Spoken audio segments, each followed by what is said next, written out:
Hello guys, welcome to mystery vlog. இன்னைக்கு evening ஒரு 3 மணிலேருந்து நைட்டு 9 மணி வரை எடுத்த ஒரு வீடியோவை தான் vlog-ஆ ஷேர் பண்ணியிருக்கேன். நான் எப்போவும் மார்னிங் லஞ்சுக்குள்ளே தான் ஷேர் பண்ணுவேன். ஆனால் இன்னைக்கு வந்து காலையில் எந்திரிச்சது ரொம்ப லேட்டு. அதனால் காலையில் வீடியோ எடுத்துக்கிட்டே வேலை பார்த்தா கண்டிப்பாக இன்றைக்கி சாப்பாடுலாம் சமைக்க முடியாது அப்படின்னு சொல்லிட்டு ஈவினிங் vlog ஷேர் பண்ணலாம் அப்படின்னு சொல்லிட்டு 3 மணிக்கு மேலே தான் வீடியோவே எடுக்க ஆரம்பித்தேன். ஈவினிங் ஸ்நாக்ஸுக்கு வந்து பொட்டேட்டோ ஃபிங்கர்ஸ் அதுவும் ஒரு டீயும் குடித்து சிம்பிளாக முடிஞ்சாச்சு. பாப்பாவுக்கு வந்து ஃபிங்கர்ஸ் ரொம்ப பிடிக்கும்.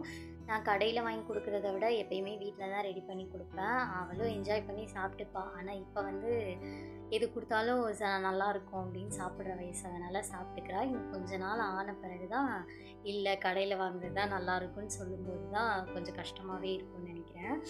மதியம் வந்து நாளைக்கு காலையில் பிரேக்ஃபாஸ்ட்டுக்கு வந்து மல்டிக்ரெயின் தோசை ரெடி பண்ணிக்கலாம் அப்படின்னு சொல்லிட்டு மாவு வந்து ஊற வச்சுருந்தேன்.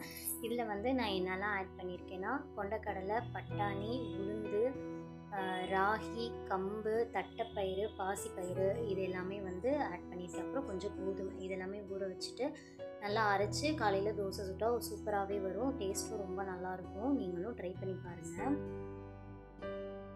கிரைண்டரில் வந்து மாவை அரைக்க போட்டுட்டேன். அதுக்கப்புறமா பிளான்ஸ், இன்டோர் பிளான்ஸ் எல்லாத்துக்குமே வந்து தண்ணி ஊற்றி கிட்டத்தட்ட ஒரு வாரத்துக்கு மேலே ஆயிடுச்சு. எல்லாமே வந்து மணி பிளான்ட் தான், அதனால் அந்தளவுக்கு ஒன்றும் செடியெல்லாம் வாடியெல்லாம் போகாது. இருந்தாலும் மேல் மண் வந்து காஞ்சிருச்சு.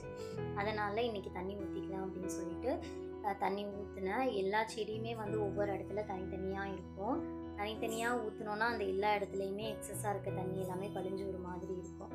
அதனால் நான் எப்பயும் தண்ணி ஊற்றும் போது எல்லா பிளான்ஸையும் சிங்க் இருக்குல்ல அந்த ஏரியாவில் வந்து எல்லாத்தையும் அசம்பிள் பண்ணிவிட்டு தண்ணி ஊற்றிட்டு எக்ஸஸ் வாட்டர்லாம் வந்து வெளியேறதுக்கு ஒரு 1/2 மணி நேரம் ஆகும். அதுக்குள்ளே அந்த இடத்துலையே வச்சுருப்பேன். வச்சுட்டு அதுக்கப்புறமா எல்லாத்தையும் எடுத்து அந்தந்த இடத்துல ப்ளேஸ் பண்ணிடுவேன். அதே மாதிரி இன்றைக்கும் அதே வேலை, எந்த பிசிறும் தட்டாமல் சூப்பராக முடிஞ்சிருச்சு.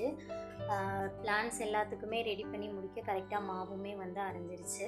அதையும் எல்லாமே எடுத்து வச்சுட்டேன். மாவு அரைக்கிறது கூட பெருசு இல்லை, ஆனால் அந்த கிரைண்டரை வந்து மறுபடியும் கழுவுறது ரொம்ப பெரிய டாஸ்க்கு தான். அந்த வேலையை வெற்றிகரமாக முடிச்சாச்சு. நான் எப்பயுமே மிக்சியில் தான் தோசைக்குனா மாவு அரைப்பேன். ஆனால் ராகி வந்து யூஸ் பண்ணியிருக்கிறதுனால மிக்சியில் வந்து அவ்வளோ பர்ஃபெக்டாக அரைக்க முடியாது. அதனால தான் நான் வந்து கிரைண்டர் யூஸ் பண்ணேன்.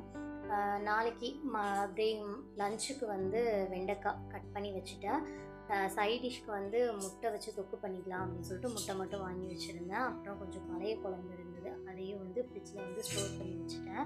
காலையில் தோசைக்கு வந்து சைட் டிஷ்ஷாக யூஸ் பண்ணிக்கலாம் அப்படின்னு சொல்லிட்டு நைட்டுக்கு வந்து டின்னருக்கு தெனை அரிசி வச்சு பொங்கல், வெண்பொங்கலும் சட்னியும் ரெடி பண்ணி இன்றைக்கி டின்னரையும் கம்ப்ளீட் பண்ணியாச்சு. vlog இதோடு முடிஞ்சிச்சு.